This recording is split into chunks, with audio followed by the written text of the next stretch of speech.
Cool. A little bit about Action Funder before we jump into the workshop.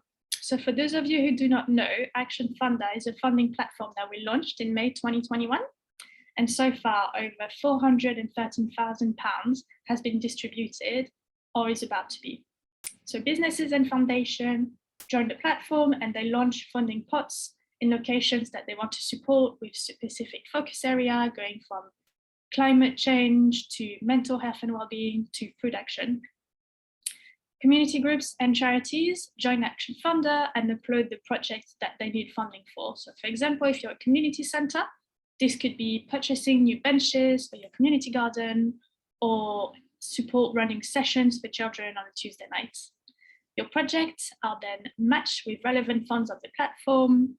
And so one application can be submitted to several funders, increasing your chances of funding, but you only have to do the work once. It's free to use for community groups, and all you have to do is sign up, post your project, and then wait for the updates.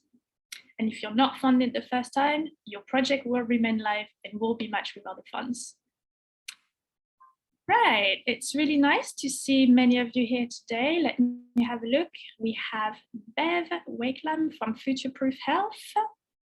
Nice to see you. Charlotte from Mac in Manchester. Hannah from Whole Food Partnership, rooted in Hull. Nice to see you all. And as I was saying earlier, in the room is Corinna Hartwig, the brilliant funding doctor who will deliver today's workshop. Corinna has helped many community organizations, charities, and social enterprises find funding, and she's worked extensively across the world of fundraising for the likes of the Big Lottery Fund, the EU Rural Development Funding Programme, and she's delivered plenty of popular workshops for hidden communities, the voluntary sector training, and of course, Action Funder. And perhaps most important of all, she has personal experience of community projects and setting up small enterprises. And on that note, I will hand over to you now, Corinna. Thank you very much, Perrine. Thank you for the introductions and hello to everyone, and thank you for joining us at this lovely sunny lunchtime in East Hertfordshire. To kick off, we have prepared a little poll, Perrine. Would you mind just launching it? And I'm going to share my screen in the meantime. If you wouldn't mind perhaps telling us, please share with us as anonymous. But who knows how much money they actually need right now, today, this lunchtime. So you can take, I have no idea at all. That's absolutely fine. I have a bit of an idea, or I know exactly how much I need. So if you could just give us an idea, that would be brilliant right now.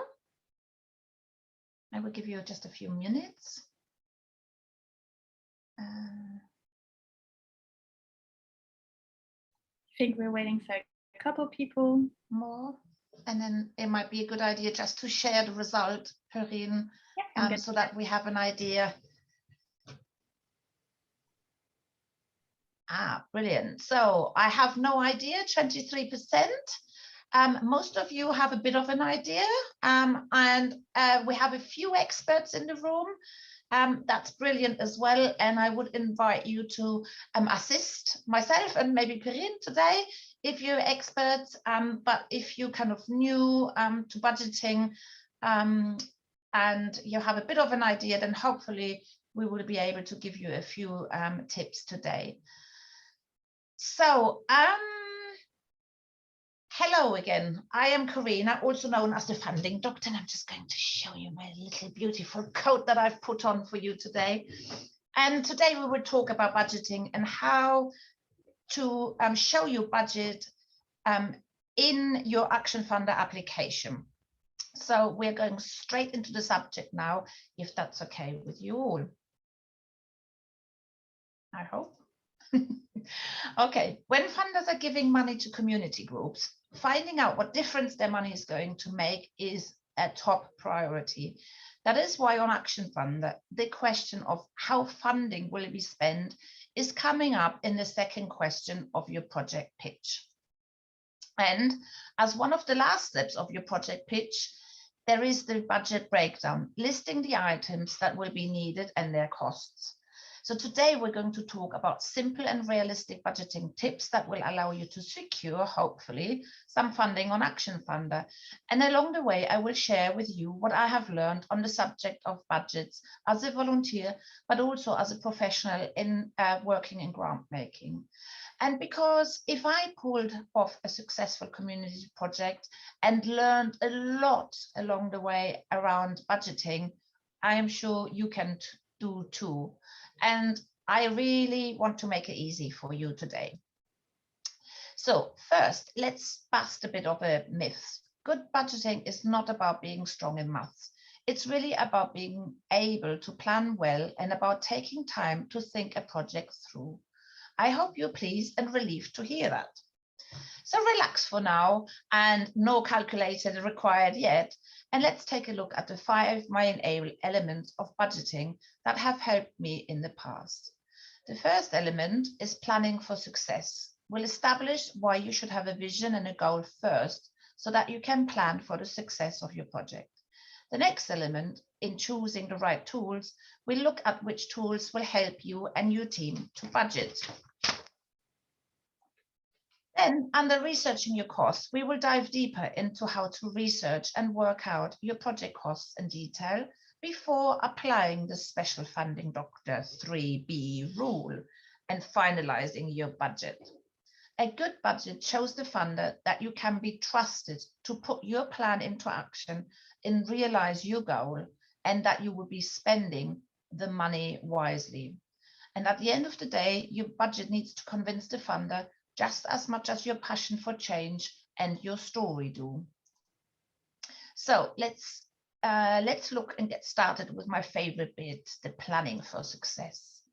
In order to plan for success, think first about what success will look like for you and your project. Make sure that this vision is ambitious and that all involved in the project can clearly see what the amazing result will be. For today, if it's okay with you, I would like us to use the example of a food growing project.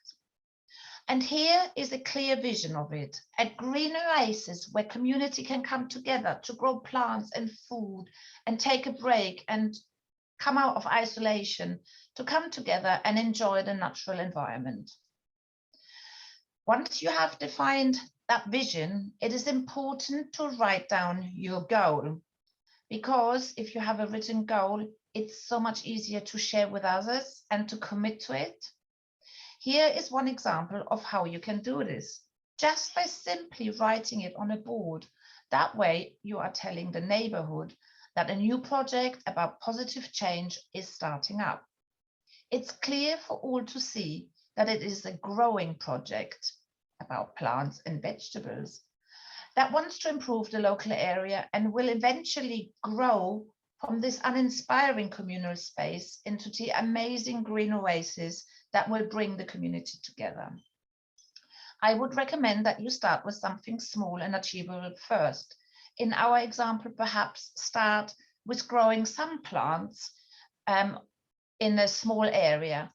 And you could also think about starting small in terms of the pilot project, maybe. So great. Now it's time to think about a plan that will help you to pull off your first activity, which is a stepping stone in achieving your ambitious idea. Now I need a little bit of your help, please. What other elements will you need to consider when putting a plan for growing some plants together? Can you maybe share a few in the chat of things that you might need, and try not to think too detailed at this stage? So I invite you to come in and share a few things in the chat. So what elements would you need so that your plan can come together, that you can start pulling off an activity around growing some plants? Water, seeds, compost, staff and volunteers. Yeah, seeds. Yeah. Any more ideas? Refreshments. Okay. They're all very detailed. Okay. What workers, volunteers, insurance, land. Yeah. What success will look like. They are all brilliant. Excellent. Thank you very much. Well, here are a few that I actually pulled together, and I think you named them, most of them, in the chat. So here are some typical elements of a simple plan. First of all, the need for the project and what it's trying to achieve. The activities, yeah, and there's timetable in the chat as well. And so what will success look like? That is the need for the project and what it's trying to achieve, absolutely.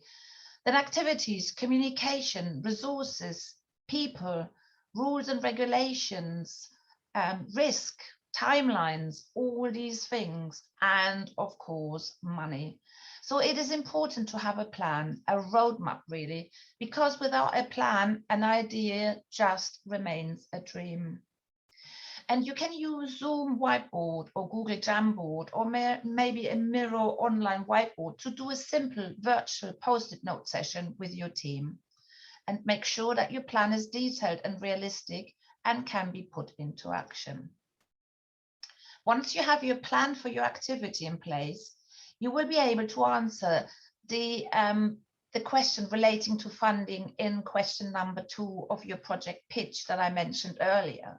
So your answer here should be a bit broad and more general, something like funding will be spent on delivering a local community plant, community plant growing project with, for example, 3 flower beds and 2 vegetable patches involving residents of all ages. This is something like that you would put into question number 2. What's the goal of the project? How will the funding be spent? And what is its expected impact? So after you have mapped out the different elements of your plan and you have got a plan, it's time to decide which tools you will use for budgeting purposes. The easiest is to start with a list using a good old pen and paper and a rubber. There are many different ways in which you can capture or write lists. A mind map, a doodle, but also some of you have typed already some of the items into the chat function. So that is also a tool that you used. A very popular way of pulling a list together is, of course, a spreadsheet. It allows us to use formulas to calculate amounts, and we can use different digital applications for this. For example, we can use Google Spreadsheets that can be created for free in Google Sheets or in LibreOffice, or in paid-for applications via Microsoft Excel. And you can store your files in cloud services such as Google Drive, Dropbox, and OneDrive, and you can collaborate on them in real time too. And that's something that a lot of us have obviously learned and are now appreciating since the start of the pandemic. And it looks like that collaborating in a virtual form is staying for us yet a bit longer. So you can use templates or start from scratch, or you could also look around for some cloud-based budgeting. And don't forget that your mobile phones that I have here have a calculator function, and that you can also use your calculators, and also you have calculator functions on most desktops. So use those as well. But it's important that you choose simple tools that are suitable for remote collaboration and for working in virtual teams, as this is, as I said, very likely for us to stay for much longer. And you might also think about upskilling some of your volunteers or some of your group who do not have those digital skills, because the digital collaboration tools are really fun and enjoyable when they're visual, interactive, and easily shareable, but when people don't feel frustrated with them, and you can really feel truly connected. So what does a spreadsheet need to look like to be a budget? This particular screenshot is one of a Google Sheet that shows actually a team collaborating on it, and that's the kind of purple blue circle on the right hand side in the top corner of the sheet. Your budget will always need to show money coming in and money coming out, or income and expenditure. So let's look together at the typical cost categories that you could have as part of your budget. So again, can you maybe share a few kind of cost categories, please, in this chat? It'd be quite nice if you could. The experts in the room can also join in the chat if you could use, that would be brilliant. Okay, so capital costs, yes, which is a group of costs. I will explain that very shortly. Any other ideas? Money going out, what do we need to spend on a year? Project manager, equipment, rent, revenues, maybe money coming in, resources, yeah, material costs, yeah. Publicity, brilliant. We always need promotion, publicity, volunteer expenses, yeah. Any staff, yeah. If we have a proper organization, yeah. Training, yeah. Don't forget the digital skills training and other training, health and safety and all these things. Brilliant. Okay, so as you can see, there is a few on the spreadsheet on this example, but typical costs are generally venue hire, refreshments, publicity, and that's off and online, mobile phone costs, equipment that could be purchased or hire, websites and social media costs, promotion and marketing, transport, insurance, safeguarding, training, but also digital training maybe, first aid kits, sessional worker fees, etc., etc. So thank you for sharing. And don't forget to allow for contingency as well as part of your budget. It's really, really important. And you can also include that and show that to the funder. They will appreciate this, as this shows that you're planning for unforeseen costs and eventualities as well. And a quick word about the different groups of costs. And they've been mentioned. One was kind of capital cost in the chat. So for example, a nice shed or perhaps a recycled container and power tools in our example would be considered as capital costs. These are one-off purchases of greater value. And running or revenue costs that were also touched on in the chat are recurring costs arising from running your group or your organization. For example, insurance, back office costs like a Zoom license or wages for example. And even to go a little bit deeper, there are also direct costs, which are kind of basically costs that are directly linked to your activity. But for now, don't get too sucked into the nitty-gritty. Just make sure that you get a volunteer on board that is skilled in accountancy. I would recommend that. On Action Funder, actually, you won't be asked to show your income, but you might want to think about the different types of income, so the money coming in as part of your sustainable income strategy. Because if you're applying to other funders, you will most likely need to detail your income and show that your actual income covers at least your costs. So now let's think about the different types of costs and categories.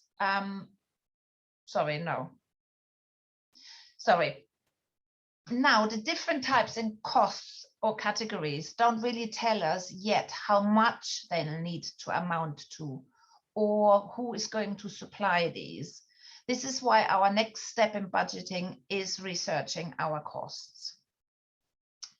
So a quick recap so far to see if you're still with me. So far, we have had a vision and we have planned our first activity and we have decided on our budgeting tools. We're using a Google Sheet spreadsheet and we roughly know what cost categories we're going to have and how much these amount to. Now it's time to do some researching and shopping around and some price comparison for the items and services we will need to craft the perfect budget. Let's start again small with budgeting for our first activity.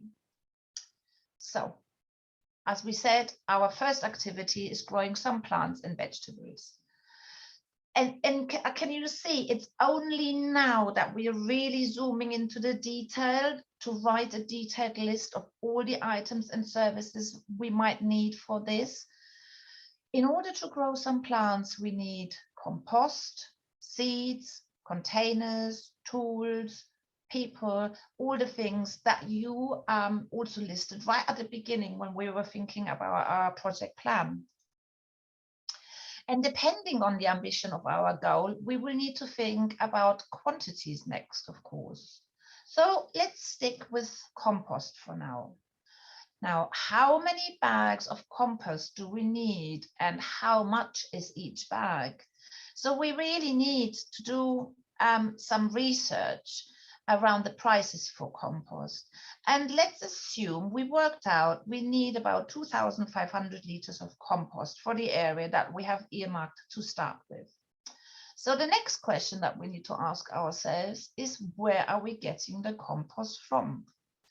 As you're doing your research, you can do research by physically going around the garden centers, noting down the make and type and price of the compost. Or you can, of course, do some shopping online. And it's an idea to write down and capture the type of compost and suppliers on a spreadsheet so that you can compare like for like to make an informed decision. You can also do your research at your desk, of course, looking at catalogs, printed or online, or by browsing the internet. So soon you will discover that you'll find yourself adding different prices up. That's where you need your calculator. And the calculator will really become your best new friend. So comparing multi-purpose compost could look something like this. On Amazon, Miracle Grow comes in a lot of 2 bags. We know that we need 2,500 liters and the bags come at 30 liters per bag.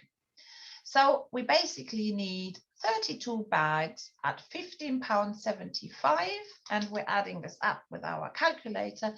That amounts to £504. But you will also probably throw your arms up in horror now and shout, how much is that going to cost us? Because you might, when you start adding things up, really be surprised how much things cost. And you will ask yourself, now, does it need to be the cheapest compost or the best compost that money can buy? That is why we research further to see if there is better value for money. And we find out that we can actually order bulk bags of compost. So by doing a bit of online research, we have actually found that we can order bulk bags that come at a price of £88 per bag that contains 900 liters of compost. And we work out that we need 3 of those bags for £264.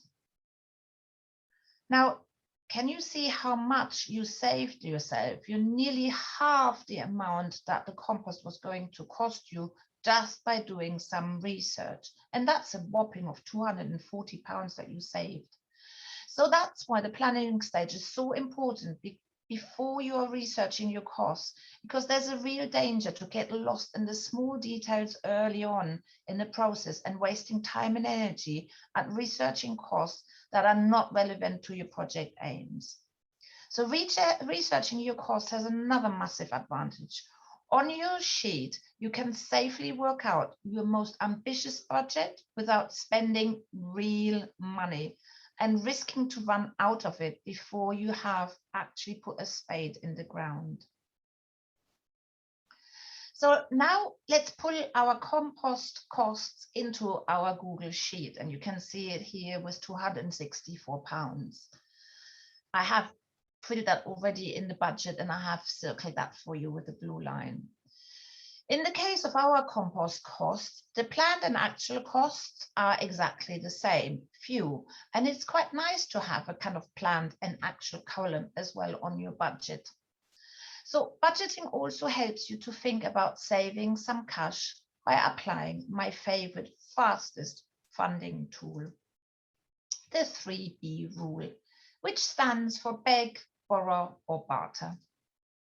Because when applying the 3B rule, you basically get your red pen out and go over your detailed budget with it. You will use the red pen to cross out all the luxuries. And I'm afraid also all the nice to have items.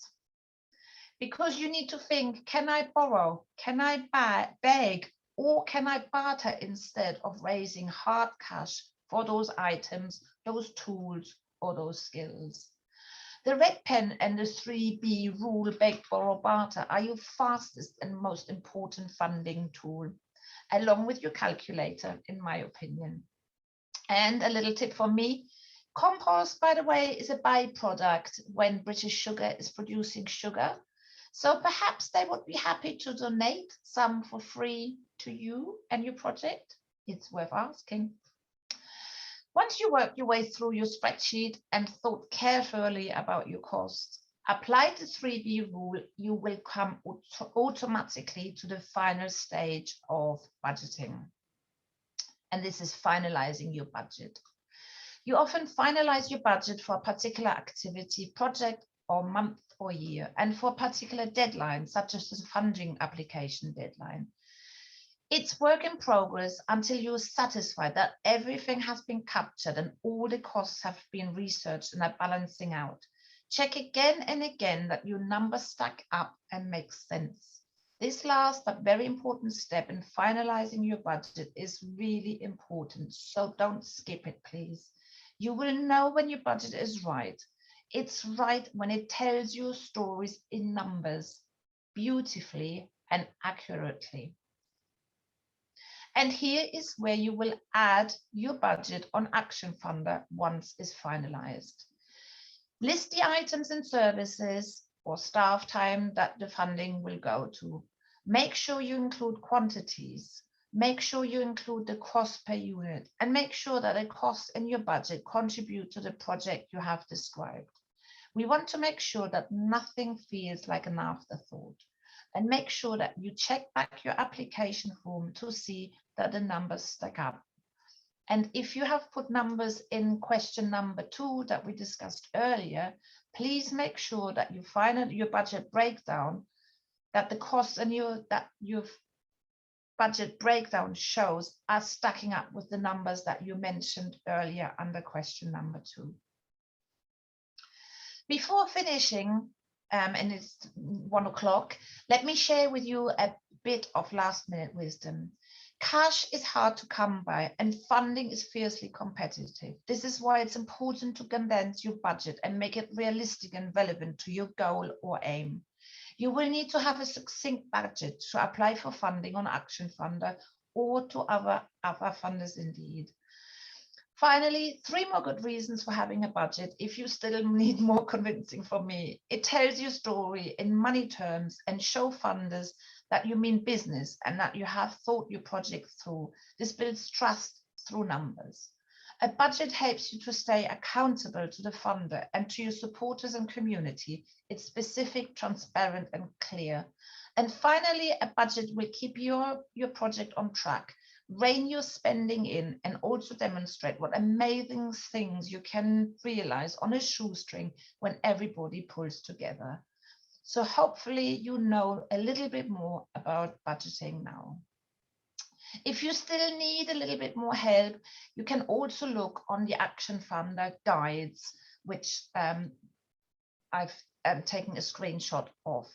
And now I'm going to hand over to Corinna and say thank you for listening, as we have got a little bit of time for some Q&As. Thank you, Corinna. Thank you very much. That was really good. I hope you now feel empowered to create your own budget and, apply for funding on Action Funder. We'll be sending a follow-up email in the next few days with best ways to contact Corinna, the slides from the presentation, the recording, a short survey, and any information coming up on our next workshop in 2022. So thank you very much, everyone, for coming. If you have any questions, please do stick around for a few minutes. Otherwise, have a really nice lunch. And we're just going to kick off the questions actually with a question from Barbara, who was asking, Do many funds allow for contingency costs to be included as a line item? That's a really good one, actually, Corinna. That is a very good one. So let's go back to our example of our small example of growing some plants and vegetables. So let's all think together, what could be contingency? It could be maybe that we need some extra plants. It could be maybe that we decided to maybe add another vegetable bed or flower bed, and we actually need more compost. It could also be that we have maybe underestimated some training or maybe some kind of health and risk associated costs. So that could be contingency. Contingency really is for something should something go wrong or something that you've forgotten potentially. So if you think along those lines, then I have hopefully given you a few examples. Yes, I hope, Barbara, that answers your question. Just going to take one from Jacques quickly on Action Funder. So Jacques, yes, you can absolutely have multiple applications. So if you are running several projects, you can have one application for your Tuesday night French lessons, and you can have a project for a class that you're hosting on the Sunday. Anything that you require funding for can be a separate application on Action Funder. Do we have any other questions in the room?